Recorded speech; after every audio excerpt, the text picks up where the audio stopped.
नमस्कार साथियों। चलिए आज की लर्निंग में हमने स्टार्ट किया है एक कंपनी जो कि एक ग्रामीण परिवेश से निकल करके एक सुदूर बस्ती से निकल करके जो ऑनर इस कंपनी का एक बड़ी साम्राज्य को खड़ा कर देती है जिसका नाम है वेदांता। तो आज इसी वेदांता के ऊपर बात करने वाला हूँ। ये जिस शहर से कोई कंपनी नहीं बनती थी और वो शहर आकर के कंपनी और कंपनी के साम्राज्य के मालिक बन गया। तो चलिए इसी कहानी को देखने के प्रयास करेंगे, साथ में स्टॉक की परफॉर्मेंस की तरफ ध्यान देने का प्रयास करेंगे। आखिर क्या क्या पोटेंशियल्स है स्टॉक को लेकर के और क्या सोचते हैं इसके इन्वेस्टर्स और क्या है इसका फाइनेंशियल की पोजीशंस, उसको स्टेप बाय हम समझने का प्रयास करते हैं। चलिए जानते हैं पहले वेदांता के बारे में। तो वेदांता की सबसे पहले स्टेप बड़ी बताऊं तो Vedanta is a diversified nature resource group engaged in the exploring, extracting, and the processing minerals and oil and gas. The group engaged in the explorations, production, and the sale of the zinc, lead, silver, copper, aluminium, iron, and other oil and gases product. ये था इसका business models. अब इस business model के ऊपर हम समझने का प्रयास करते हैं कि इसका बुक वैल्यूशन क्या निकल के आता है, क्योंकि किसी भी चीज़ को अब ये कहाँ पे करंट प्राइस की बात करते हैं, यहाँ पे लोग अक्सर कहते हैं इस स्टॉक की करंट प्राइस क्या है, शेयर की प्राइस क्या है। तो शेयर की प्राइस कुछ नहीं है बेच लो। बेसिकली शेयर की प्राइस में तीन कंपोनेंट ऐड होता है। पहला कंपोनेंट इज फंडामेंटल, दूसरा कंपोनेंट इज टेक्निकल, तीसरा कंपोनेंट इज सेंटिमेंटल। इन तीनों कंपोनेंट को ऐड ऑन कर दिया जाए तो फिर मार्केट की एग्जैक्ट प्राइस निकल के आ जाती है। तो चलिए सबसे पहले हम फंडामेंटल में एक स्टेप को जानने का प्रयास करते हैं और वो स्टेप है बुक वैल्यू। बुक वैल्यू है 82 रुपये का और इसकी अंदर लाइनिंग जो एसेट्स है उसकी वैल्यूशन है 135 रुपये का। अर्थात जो बुक वैल्यू है उससे इसका असेट्स वैल्यूशन ज़्यादा है 135 रुपये का। इस कंपनी का डेट्स काफ़ी ज़्यादा देखने को मिला, जहाँ पे अदर कंपनियों में कम देखने को मिलता है। तो यहाँ पे सबसे ज़्यादा डेट्स देखने को मिला है। हम डेट्स का भी कंपेयर करेंगे यदि इसकी पीयर्स कंपनी में ये सेम फिगर आउट दिखने को मिलती है या नहीं मिलती है। ओके, तो चलते हैं। इसका डेट्स देखा गया कि 2.85 के आसपास है, जबकि करंट रेशियो थोड़ा सा कम है क्योंकि करंट एसेट्स और करंट लायबिलिटी को आंकलन करके देखा है तो थोड़ा सा कम है। लेकिन इनका जो डेट्स है अर्थात लोन्स और बाकी सारे चीज़ें वो काफ़ी ज़्यादा देखने को मिली है। अब आते हैं, अक्सर आती है स्टॉक का पी क्या है। तो ये पी बेसिकली कुछ है नहीं, ये पी इज नथिंग। पी क्या है पता है? P is the EPS, earning per share. यदि 11 रुपये के आसपास आती है और करंट मार्केट प्राइस ये है, इसको डिवाइड कर दिया जाए इस प्राइस से तो निकल के आती है पी।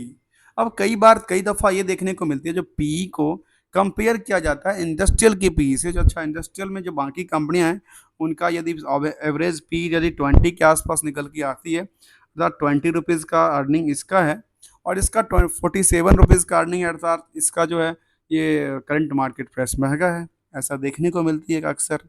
कुछ जगह पे ऐसा देखने को मिलती है, कुछ जगह नहीं देखने को मिलता। और इससे एक जो कि कहते हैं ना फर्स्ट टाइम में इसको एक देखने का समझने का लगता है अच्छा ये पी इसका ज़्यादा है तो मतलब इसका वैल्यूशन ज़्यादा निकल के आ सकती है। अब दूसरी तरफ चलते हैं। दूसरी तरफ है इसका आर ओ सी कहते हैं 20 और आर ओ कहती है 10.5। कंपनी डिविडेंड पेइंग कंपनी रही है हमेशा और डिविडेंड की यील्ड में देखा जाए तो 6.17% का एक अच्छा सा डिविडेंड पेइंग का रिकॉर्ड बनाती नजर आती है। अब सबसे बड़ी पता है सबसे बड़ी प्रॉब्लम क्या है यहाँ पे? सबसे बड़ी प्रॉब्लम है इस टॉपिक को लेकर। ये टॉपिक क्या था पता है? ये टॉपिक है प्लेज को लेकर के। मैंने पहले दफ़ा इसको कट कर दिया, क्यों किया पता है? क्योंकि कंपनी का यहीं से एक समझ में आता है जिनका प्रमोटर जो है ना वो प्रमोटर लगता है फाइनेंशियल वीकनेस में जा चुके हैं। एक साम्राज्य खड़ा करने के बाद इनके जो साम्राज्य है वो साम्राज्य बिखरता नजर आता है, क्योंकि ये इस कंपनी में अपनी जो भी स्टेक थी उस स्टेक को जो 62% की प्रमोटर की स्टेक देखने को मिलती है ना यहाँ पे, उस 62% में 100% उन्होंने क्या किया? प्लेज कर चुके। अर्थात पता है इसको क्या हमारे यहाँ कहावत है, जो जो कि आपकी जो संपत्ति है ना उसको आप क्या किए पता है? उस संपत्ति को आपने किसी को दे दिया और उसके बदले आपने ले लिया पैसा। वही बात यहाँ आती है प्लेज का। जो प्लेज कर दिया 100%, अर्थात इनके पास हाथ में कुछ नहीं बचा है। इनका जो सिस्टम है ना वो कंप्लीटली। यहाँ पे यदि इन्होंने पे कर दे नजर आते हैं तो अच्छी बात है। अब ऐसा क्या जरूरत पड़ा इनकी प्रमोटर्स को जो इन्होंने क्या किया, 100% की प्रेज कर दिया? ये भी एक सवाल बनती है। चलिए, अब इसमें हमने स्पेशल दो आकलन को लिया है, खास के तीन आकलन को स्पेशल समझने के लिए है। जो इनमें इनका जितना भी प्रॉफिट है कंपनी का, उस प्रॉफिट में हमने क्या लिया है, ट्रेड रिसीवेबल से कंपेयर करने का देखा। जो सेल्स के बेसिस पे ट्रेड रिसीवेबल दे दी देखा है तो 0.03% ही आती है। अर्थात इसका 3% ही और डेटर पड़ा हुआ है, अर्थात ट्रेड रिसीवेबल्स पड़ा हुआ है लेने के लिए। और जो प्रॉफिट के हिसाब से देखा जाए, जितना इन्होंने प्रॉफिट बुक किया है बुक्स के अंदर, उस प्रॉफिट का कितना 48% क्या है, डेटर्स पड़ा हुआ है। ठीक है। इसके बाद डेटर्स का डे क्या है, इसके पास 9 दिन में पैसा आता है, और इससे अच्छा क्या हो सकता है, जो कंपनी 9 दिन में ही पैसा रिकवर हो जाती है। अब काम पता है क्या है, काम है माइनिंग का, जिंक का। तो मुझे ये समझ नहीं आता इनके पास 9 दिन में पैसा कैसे आ जाता है, क्योंकि बाकी सारे बिजनेस को हम समझने का प्रयास करते हैं। चलिए, इसके पीयर्स को सबसे पहले कंपेयर करने का प्रयास करेंगे। यहाँ की वेबसाइट्स पे देखेंगे, बड़ी बड़ी टेक्नोलॉजी, बड़ी बड़ी चीज़ों की बात करती नजर आती है कंपनी, कहती है creating value through the diversified portfolio की बात करते हैं। डाइवर्सिफाइड पोर्टफोलियो का मतलब ये होता है जो कंपनी अलग अलग तरह के बिजनेस करती हो। आ, और ये कुछ रियल एस्टेट में भी काम काज करती है क्या, ये कहती है नंद घर की बात करती नजर आती है कंपनी। तो चलिए, आगे हम देखने का प्रयास, यहाँ पर टेक्नोलॉजी एंड इनोवेशन की काम काज करती नजर आती, कहती नंद घर मूवमेंट की बात करती है। यहाँ पे शायद घर वगैरह बनाना चालू कर दिया कंपनी के क्या। चलिए, इसके पीयर्स में हम चलने का प्रयास करते हैं। इनकी पीयर्स में टोटल नंबर ऑफ कंपनी 20 को एक इसके स्कैनर के ऊपर डाला गया है, जिसमें से ये निकलता है रिसर्च पर्पस के लिए जो इसका जो पी है, और ये पी 21 के आसपास। और एक सवाल और है, सवाल ये है, यदि बीएससी के ऊपर इसका पी की तरफ चर्चा करें तो बीएससी पी क्या कहता है उसके बारे में, इसका इंडस्ट्रियल पी के बारे में कुछ कहता है? तो इंडस्ट्रियल पी के बारे में यहाँ पे बीएससी ऐसा कुछ भी नहीं कहता। बीएससी साइलेंट होता है, केवल केवल अपनी स्टॉक की पी की बात करें, जो कि अर्निंग पर शेयर के डिवाइड डिवाइड करने के बाद की करंट प्राइस से निकलती नजर आती है, वो वही डिवाइड। और ये एज ऑन टाइम फ्रेम की दिखाती है। यहाँ पे देखा जाए आज के टाइम में इसका 26.32, और यहाँ पे कितना था, नियरली अबाउट द 47.8। अब ये देखिए, यहाँ पे देखने को मिला वेदांता के अंदर जो स्टॉक की पी है वो 47.8 देखने को मिलती है। और यदि हम इसी को कहाँ पे देखें, यहाँ पे देखें आपके बीएससी के ऊपर, तो देखने को ये मिल रही है कि पी कितना कहता है, ये पी कहता है करीब 26.32, मतलब डबल का अंतर नहीं है दोनों के बीच में। लेकिन दोनों के बीच में पता है क्या है, दोनों के बीच में डिफरेंस ये है, अर्निंग पर शेयर ये कितना कहता है, 28 रुपये के आसपास। और ये क्या कहना चाहता है, earning per share, earning per share कहता है कितना का, 11 रुपये 4 पैसे, 40 पैसे का। अब यहाँ पे डेटा अपडेटेड है या यहाँ पे डेटेड है, ये तो आपको समझना पड़ेगा। और अलग अलग वेबसाइट्स पे अलग अलग इन्फॉर्मेशन होता है, तो कहाँ से कौन सा बेहतर होगा वो समझना जरूरी है। अब जैसे मैं एनएससी को उसको वेरीफाई करने के लिए देखूँ, तो एनएससी क्या कहती है इसके बारे में, एनएससी कहती है इसके बारे में जो एडजस्टेड पी है इसका वो 34 का है।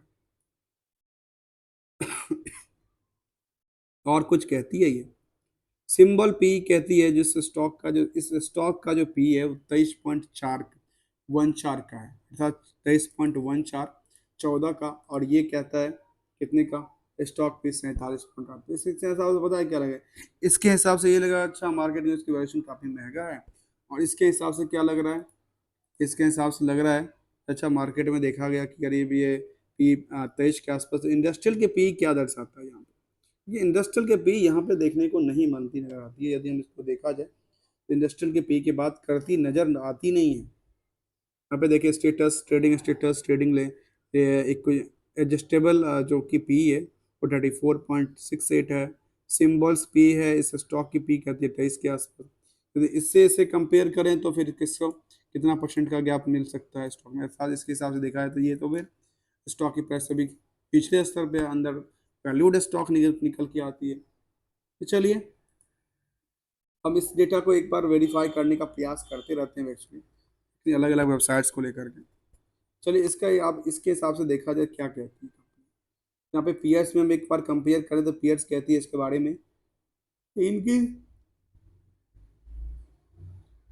लिस्ट में जो 20 कंपनी है, उस 20 कंपनी में यदि हम पी की तरफ ध्यान दें तो पी कहती है, इसका पी क्या कहता है, पी कहता है ये फिर 47 के आसपास, और एवरेज करता है 21 के आसपास, और इससे अच्छा लगता है तो सबसे अच्छा एनएमडीसी लगता है। तो एनएमडीसी कितना है, केवल और केवल 12.80।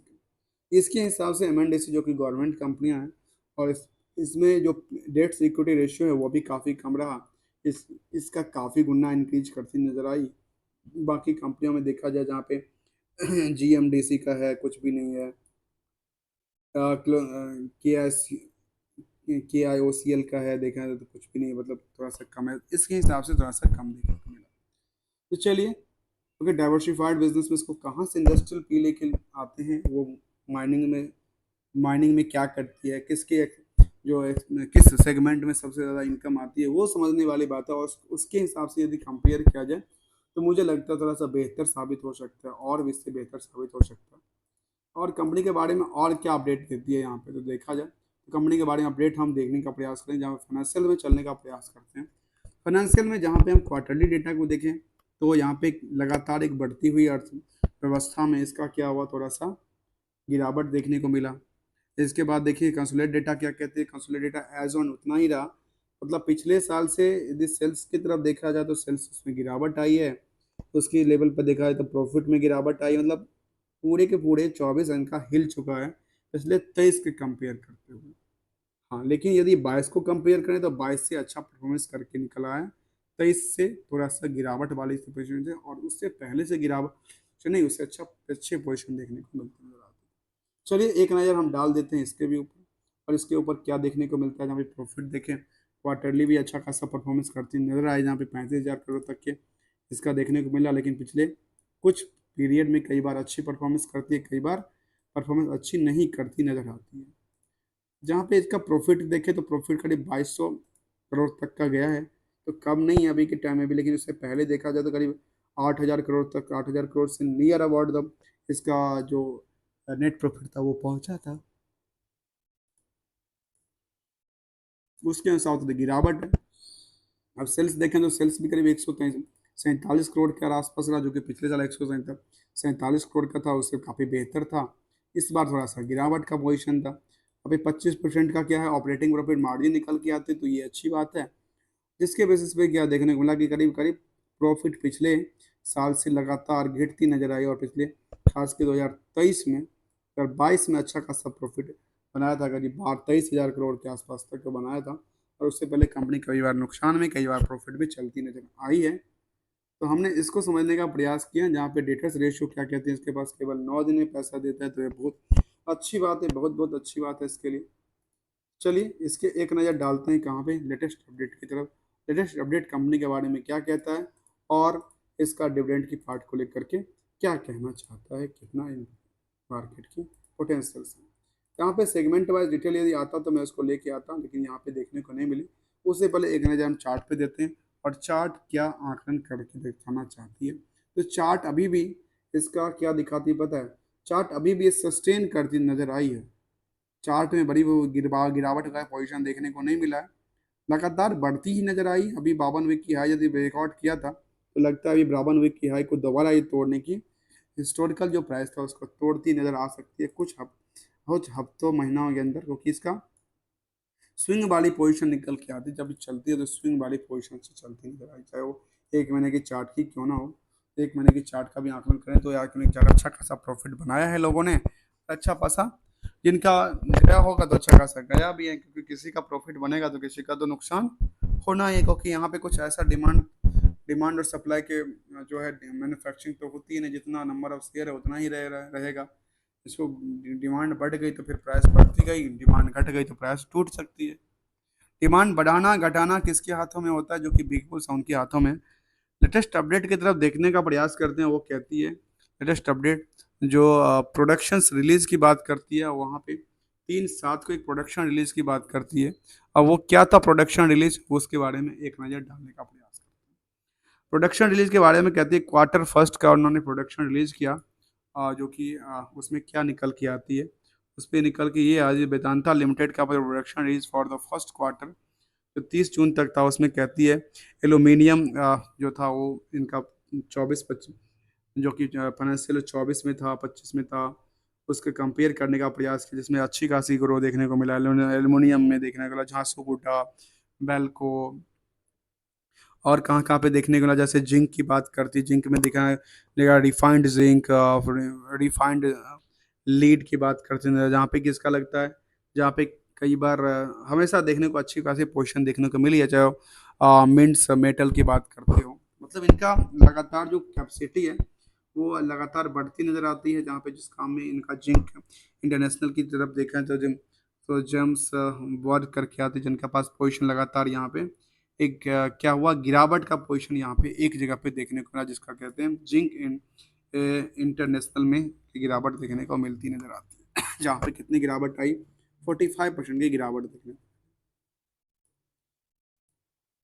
आगे क्या कहती है, ऑयल एंड गैस में भी काम करते हैं यहाँ पे राजस्थान, रावा, कैम्बेस, क्यूए, एलपी, राजस्थान, रावा, इसमें देखने को मिला कि इनका डेली जो वर्किंग इंटरेस्टेड प्रोडक्शन है उसमें करीब ये देखने को मिला कि ईयरली थोड़ा सा गिरावट देखने को मिला, 17% के आसपास।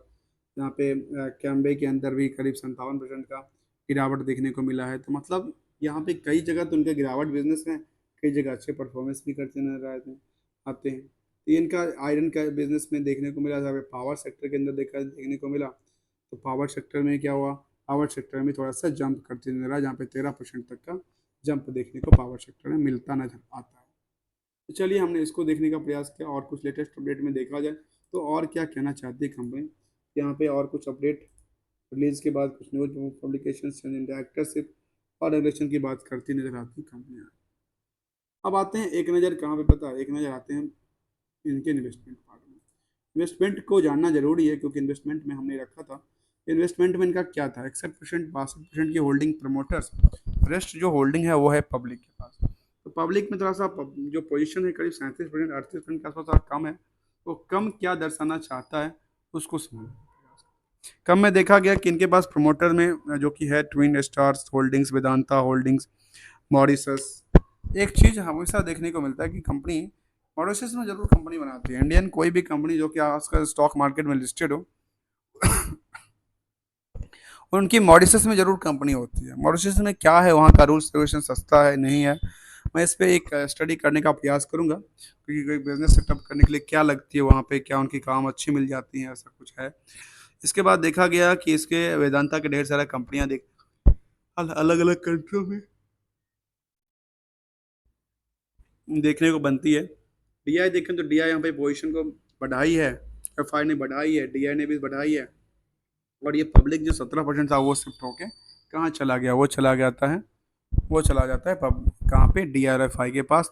अर्थात हमने भी मार्च 24 तक का डेटा देखा, अब इसका अभी इसका जून 24 का भी डेटा आने वाला है, जब अभी आएगा क्वार्टरली शेयर होल्डिंग पैटर्न तो पता चलेगा एक्चुअल में क्या हो रहा है। चलिए हमने इसको समझने का प्रयास किया, इस स्टॉक को समझने का प्रयास किया, इसके चार्ट को समझने का प्रयास किया। दोस्तों वीडियो अच्छा लग रहा तो लाइक शेयर सब्सक्राइब करना ना बोला, क्योंकि यहाँ पे कंप्लीट स्टडी की बात हम करते नजर आते हैं हमेशा, और इसके क्रम में हम एक चीज़ को और फोकस करते हैं कि एक रिटेल इन्वेस्टमेंट कितना बड़ा है, जिनके जो जो कि बाकी सारी सभी चीज़ों के लेके अफेक्टेड होता है। सबसे ज़्यादा नुकसान और फायदा किसको होता है पता है, फायदा सबसे ज़्यादा इंस्टीट्यूशन को, सबसे ज़्यादा नुकसान कितना, रिटेल। तो रिटेल में यहाँ पे करीब 11.5% के आसपास की पोजीशन देखने को मिली है रिटेल के अंदर। और यहाँ पे क्या कहना चाहता है रिटेल में, और रिटेल में कहना चाहता है ये कितना, 15% की पोजीशन यहाँ कहती है, और यहाँ कहता है करीब कितने की पोजीशन, करीब 11% के आसपास पोजीशन देखने को मिलती है रिटेल के अंदर। बाकी जो पोजीशन है वो कहाँ पे, वो बॉडी कॉर्पोरेट और अदर इंस्टीट्यूशन के अंदर देखने को मिलती नजर आती है। चलिए इसके चार्ट की तरफ हम जलने का प्रयास करते हैं, एक नज़र चार्ट पे जलने का प्रयास करते हैं, और चार्ट क्या कहना चाहता है इसके बारे में।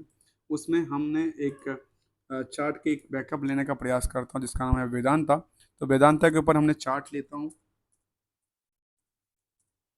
वेदांता कहती है, वेदांता का जो चार्ट है, वेदांता के चार्ट में लगातार एक अच्छी ऊंचाई छूने वाली स्टॉक फिलहाल लगती नजर आती है, क्योंकि लगातार कुछ दिनों से एक जो इसका बॉटम्स था, बॉटम कहने का मतलब एक एवरेज वैल्यू के आसपास था, वहाँ पे लगातार उसी आसपास चढ़ती नजर आती है। और इसके बाद देखा जाए तो स्टॉक की प्राइस में फिलहाल यदि गिरावट होती है तो इससे ये रेजिस्टेंस और सपोर्ट की बात करती नजर आती है, जहाँ पे लगातार गिरा इंक्रीज करती हुई स्टॉक में ये एक रेजिस्टेंस और सपोर्ट की बात करती नजर, इसी जोन में लगातार चलती नजर, जोन से चलती है तो और भी परफॉर्मेंस करती नजर आ सकती है स्टॉक, क्योंकि यहाँ पे स्विंग वाली पोजीशन बनाती नजर आती है।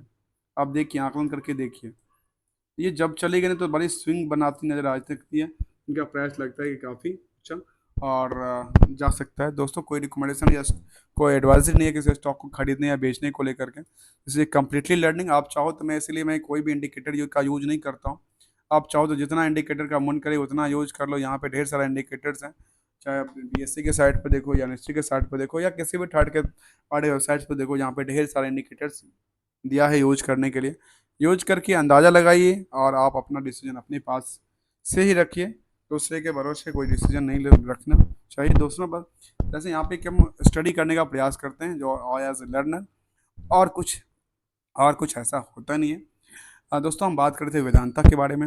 वीडियो अच्छा लगे तो लाइक से सब्सक्राइब करना ना बोला। Thank you so much for joining hair.